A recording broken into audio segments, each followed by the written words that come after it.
entraîneur-chef du ProLab de Thetford Mines. Alain, écoute, on est en congé jusqu'à l'attente de savoir qui dans ces deux équipes, entre le Garaga et Pont-Rouge, on affrontera dans notre finale de l'Est. Alain, on assiste à tout un match ce soir. Comment vous dites? On assiste à tout un match ce soir. Bien, c'est un match de play-off. Hein? C'est très serré. On sent que Pont-Rouge, en défensive, ont des effectifs réduits. Puis ils jouent un match de route avec beaucoup de patience. Fernet connaît de bonnes performances pour ce soir. Puis on sent aussi que c'est toujours le match, le quatrième match, le plus dur à remporter. Puis ce soir, là, les buts ne semblent pas venir pour Saint-Georges. Et puis ça va créer un suspense là, pour la fin du match. Maintenant, Alain, on a joué contre le Pro Mutuel de Rivière-du-Loup. On est allé chercher 4 victoires en 4 matchs. C'est quand même pas facile pour une équipe comme la vôtre qui a terminé premier au classement général, premier de sa division, d'arriver et de jouer contre un club comme Rivière-du-Loup, parce qu'on sait qu'on s'est présenté des fois du côté de Rivière-du-Loup avec 15 joueurs, un joueur malade, 16 joueurs.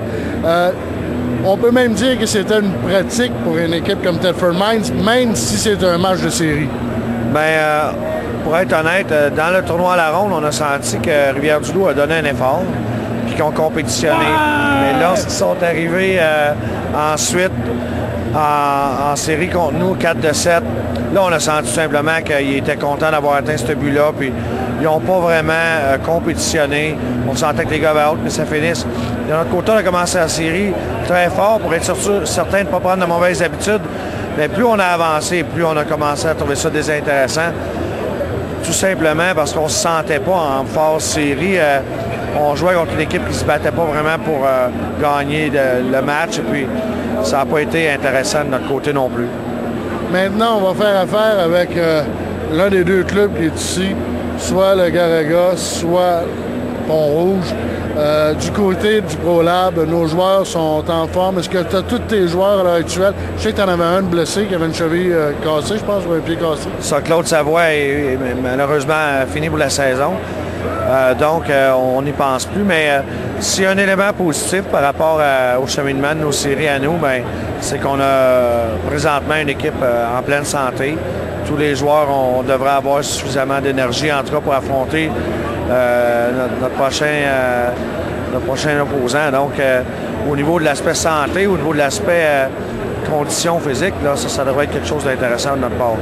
Maintenant, on sait qu'un match de série finale, c'est toujours des matchs intenses. Si on devait faire affaire avec le Garaga ou encore Pont-Rouge, à quelle sorte de match devra-t-on nous attendre au point de vue du ProLab? Comment est-ce que ta stratégie au niveau du ProLab dans les matchs de finale? Bien, nous, on pense qu'on a une équipe qui a les vitesses et puis quand même de gros bonhommes. Hein? On est, sans être reconnu pour être une équipe extrêmement robuste, on pense que si on s'implique physiquement, on devient alors une excellente équipe, une équipe qui est difficile à vaincre. Puis, on a des gros bonhommes comme Lavigne, Sivigny, Betty, des gars qui sont capables de jouer physique, Éric Bétourné, David Thibault, David Lessard. On a des gars qui, si on complète nos mises en échec, en plus du talent qu'on a avec la rondelle, ça pourrait faire un bon mélange, puis une série où on pourrait connaître du succès. Alain Rogers, je te remercie beaucoup. Bonne série finale dans ta division. On va certainement se revoir à Thetford. Merci, ça m'a fait plaisir.